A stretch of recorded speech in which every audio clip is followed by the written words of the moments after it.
Procivis, l'immobilier qui a du sens présente Sud Radio, le grand matin week-end, Osez investir l'hebdo, 9h30-10h, Thomas Binet. Bienvenue à vous, chers auditeurs. Vous écoutez Osez investir, 56e numéro, l'hebdo de l'investissement réuni. Bonjour mon cher Thomas Binet. Mais c'est l'investissement réussi, Philippe. Bonjour Philippe. Alors, vous allez nous parler de quoi cette semaine ? Eh bien, d'une application proposant de louer avec souplesse des places de parking. Nous recevrons également le président de Sogeprom, Éric Groven, qui est en notre compagnie, pour nous parler d'immobilier neuf. On continuera avec notre expert en logement Bernard Cadot et on terminera en parlant d'assurance emprunteur. Et en deuxième partie d'émission, nous serons avec Sophie de Menton, présidente du mouvement éthique qu'on retrouve régulièrement avec Valérie Expert le matin de 11h à midi. Sur Sud Radio pour parler vrai. TheLoc.fr, la plateforme qui vous simplifie la loc présente Sud Radio, Osez investir, la clé de la semaine. Et maintenant, vous mettez la marche arrière, la clé de contact, puisque vous allez nous parler de places de parking. Absolument, Philippe. Tout le monde ne dispose pas donc de places de parking avec son appartement. On a besoin de places supplémentaires pour garer probablement voiture ou moto. Ce que vous voulez nous dire, Thomas, c'est qu'on peut trouver des places de parking qui ne sont pas liées à un appartement sans pour autant avoir recours à un parking public. C'est exactement ça. Ah, mais vous avez une solution à nous proposer, donc. Il y a une application et un site internet répondant au nom de YesPark, park.fr, qui dispose sur 750 communes en France de places de parking allouées dans un parc privé. Qu'est-ce que vous entendez par parc privé ? Bon, alors je vais prendre un exemple très simplement, Philippe. Vous êtes propriétaire donc d'une place de parking ou d'un box dans un immeuble. Vous n'en avez pas forcément l'utilité, vous voulez partir en vacances, le laisser à disposition. Vous considérez que louer serait une bonne idée pour vous faire une rentabilité supplémentaire. Alors il vous suffit d'aller sur l'application yespark.fr, de proposer votre place de parking, de vous y inscrire et évidemment la personne qui recherche le parking va découvrir votre annonce. Alors justement, comment peut-elle s'y prendre et combien ça lui coûte ? Alors concrètement, donc vous allez sur l'application, vous mettez votre place de parking en location et la personne qui recherche va aller dessus, va pouvoir choisir la place de parking en fonction de son quartier si c'est son choix. Elle aura un essai gratuit sur 2 jours et elle pourra donc accéder à sa nouvelle place de parking. Le prix, il est relatif, il varie en fonction effectivement de la ville et de la qualité du parking, tout simplement. Donc c'est d'une grande souplesse. Et c'est toujours un bon tuyau avec vous, mon cher Thomas. Merci Philippe. Sud Radio, Osez investir. Notre invité cette semaine est Éric Groven, président de Sogeprom et responsable de la direction immobilière de la banque de détail de la Société Générale. Oui Philippe, nous recevons donc cette semaine Éric Groven. En quelques mots, Sogeprom, c'est en 2019 plus de 3000 logements réservés et vous intervenez sur l'ensemble du territoire national. Bonjour Éric Groven. Bonjour Thomas.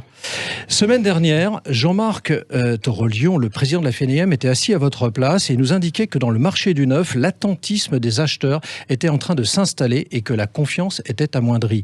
Observez-vous cela dans votre activité, dans votre fonction de président de Sogeprom ? Alors on vit une période bizarre parce que à la sortie du confinement, certaines transactions sont allées au bout et on a même connu une période un peu de surchauffe. Et puis maintenant, les choses se calment. Je pense que la perspective de reconfinement partiel ou de durcissement des mesures sanitaires joue sur l'attentisme des gens. Et puis le deuxième facteur qui, à mon avis, refroidit les acheteurs ou les investisseurs, c'est quand même la montée du chômage qu'on nous montre comme inéluctable et qui peut différer des décisions d'investissement. Vous considérez donc que la situation tant sanitaire qu'économique qui va en découler sont des facteurs anxiogènes qui gênent probablement l'investissement ? Certainement, parce qu'un investissement immobilier, c'est par nature un investissement de long terme. Avant de vous engager sur 15 ans avec un crédit, vous avez besoin d'un peu de visibilité sur votre cas personnel. Alors, sur votre santé, parce qu'après tout, nul n'est à l'abri d'un pépin, et surtout dans les circonstances actuelles, et puis surtout sur votre emploi. Et tant que ces conditions anxiogènes sont présentes, on aura un certain ralentissement, ou en tout cas une plus grande sagesse d'un marché qui, il faut quand même bien le dire, avait été très fort pendant les dernières années. Oui, ça, il faut aussi le rappeler, vous avez raison. Alors, on vient d'avoir une première approche macro. Vous intervenez en Ile-de-France, mais également dans les régions françaises, parce que votre activité vous amène à construire partout en France. Comment se porte le neuf en région ? Alors, le neuf en région se porte de façon différente selon qu'on s'adresse aux grandes métropoles régionales ou à des villes moyennes. Et D'accord. la tendance qu'on observait jusqu'à présent, c'est que les métropoles régionales, celles qui sont très bien desservies par les transports, ont beaucoup progressé. L'exemple emblématique qu'on cite toujours, c'est Bordeaux. Il est évident qu'avec la LGV, les prix se sont envolés dans l'ancien et dans le neuf. Dans les villes moyennes, les prix étaient beaucoup plus sages, mais on verra, avec la tendance des Français à vouloir quitter les grandes métropoles pour des raisons sanitaires ou de télétravail, à s'installer dans les villes moyennes, si les prix ne se mettent pas là aussi à augmenter. On cite aussi l'exemple des villes à 1 heure de Paris. On parle d'Orléans, on va parler de Chartres, par exemple, pour donner des exemples précis, où là, on verra sans doute les prix monter. Alors, je voudrais parler un peu stock, un peu construction. Justement, au premier semestre 2020, Éric Greven, les promoteurs ont mis sur le marché environ 50% de moins de logements que sur la même période en 2019. Cela représente une baisse en 2020 d'environ 100 000 permis de construire en moins, soit un quart de la production annuelle. Vous jugez ça catastrophique ou pas, très concrètement, pour prolonger un peu le propos de tout à l'heure? Je dirais pas catastrophique, je dirais dramatique. C'est pas mieux, hein? Bah non, Non, c'est mais même pire. C'est pire que catastrophique, D'accord. parce qu'il y a plusieurs raisons. D'abord, la crise sanitaire a fait que les chantiers se sont arrêtés.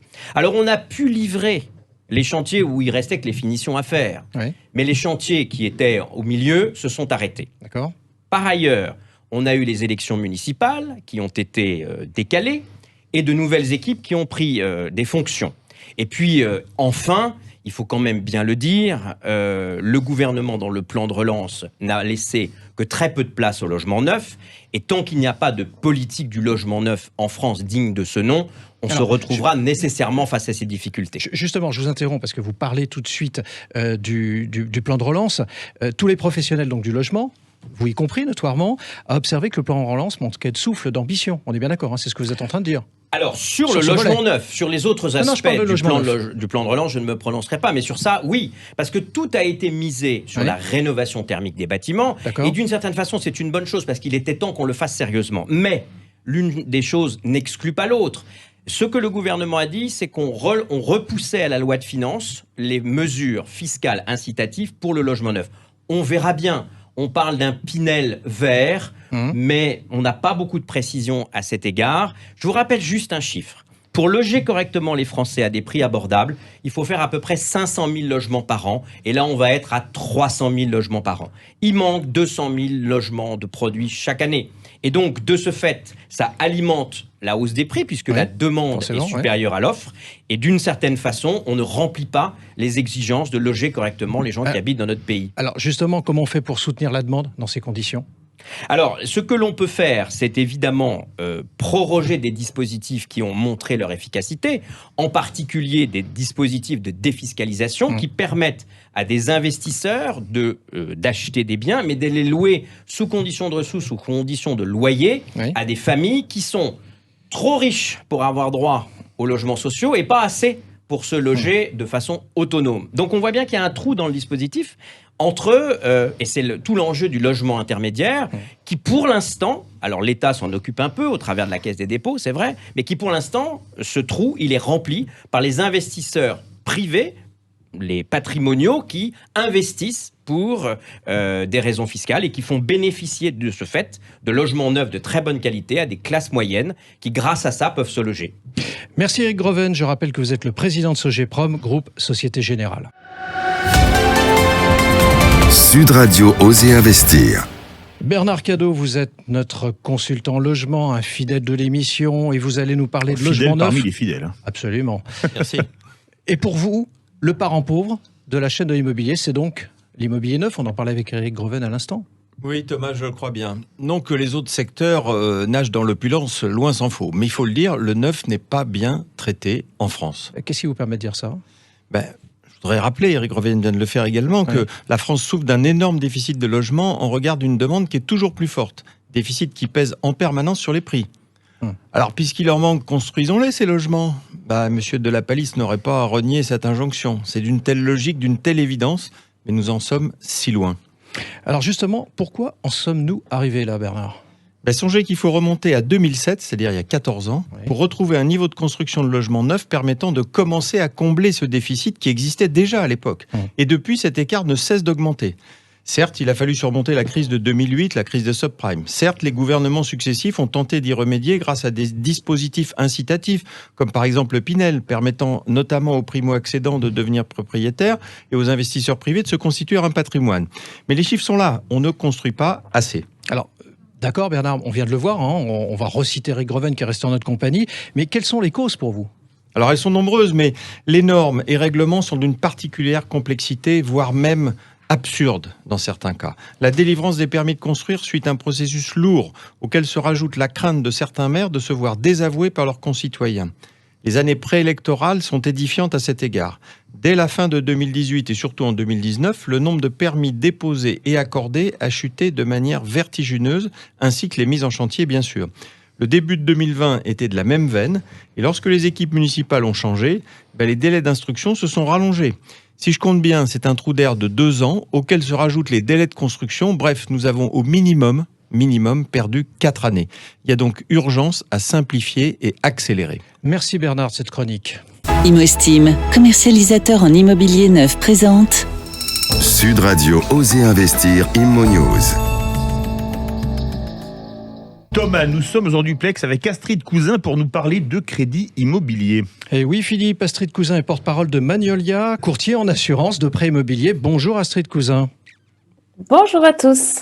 Astrid, les députés viennent de voter contre l'avis du gouvernement la possibilité pour les emprunteurs de changer d'assureur pour qui prêtent sans attendre la date anniversaire du contrat. Est-ce une bonne nouvelle pour les emprunteurs qui permettrait de faire jouer une concurrence et donc de faire baisser les tarifs comme l'indiquent les députés du groupe Agir à l'origine de cette initiative ? En effet, ce serait vraiment une belle avancée pour les emprunteurs qui pourraient, je leur précise parce que c'était un petit peu confus, mais changer à tout moment l'assurance qui couvre leur crédit immobilier. En fait, jusqu'ici, l'emprunteur, il avait 2 solutions. Donc, soit il peut changer de contrat quand il veut durant la première année de vie de son contrat, donc pendant 11 mois et 2 semaines, ou chaque année à date d'anniversaire de la signature de l'offre de prêt avec un préavis de 2 mois. Donc voilà, je suis certaine que je vous ai déjà perdu. Et en fait, c'est bien le problème. C'est que cette double législation, elle est ultra complexe. C'est un casse-tête pour les emprunteurs. Et les banques l'ont bien compris. Et certaines se servent depuis le début de cette complexité, de cette ambiguïté, pour mettre des bâtons dans les roues à ceux qui voulaient changer l'assurance de prêt qu'ils avaient pris avec leur banque. Alors, Astrid, on est d'accord. La ministre Pannier-Runacher est totalement opposée à cette disposition. On sait que ça risque de revenir devant les députés en repassant probablement devant le gouvernement. Précisons quand même que ce sont 6 millions de détenteurs d'un crédit immobilier. Ça représente 6 milliards d'euros de cotisation d'assurance. Dans votre rôle de porte-parole de Magnolia, vous croyez au maintien de ce vote ? Comme vous dites, c'est un marché énorme. Donc c'est 6 milliards d'euros qui est détenu à 85% par les banques. C'est un énorme pactole que les établissements prêteurs veulent absolument pas lâcher et surtout pas avec des taux d'emprunt aussi bas. La loi est divise carrément, c'est-à-dire vous avez d'un côté les membres de En Marche qui sont majoritaires à l'Assemblée et qui sont totalement pour et qui soutiennent à fond ce dispositif. Et de l'autre côté, vous avez les républicains majoritaires au Sénat qui sont contre. Donc en fait, ça va être un jeu de va-et-vient entre le Sénat et l'Assemblée. J'ai passé quelques coups de fil aujourd'hui pour un petit peu avoir la température. Oui. C'est totalement incertain. Le suspense est vraiment à son comble. Mais si l'Assemblée a le dernier mot, ce sera bon. Voilà. Écoutez, on va suivre le dispositif législatif et on vous réinvitera pour nous donner votre point de vue. Restez avec nous, on revient dans un instant avec le club Oser Investir et Sophie de Menton, présidente du mouvement éthique. Sud Radio, le grand matin week-end, Oser Investir l'hebdo, 9h30, 10h, Thomas Binet. Avec Procivis, l'immobilier qui a du sens.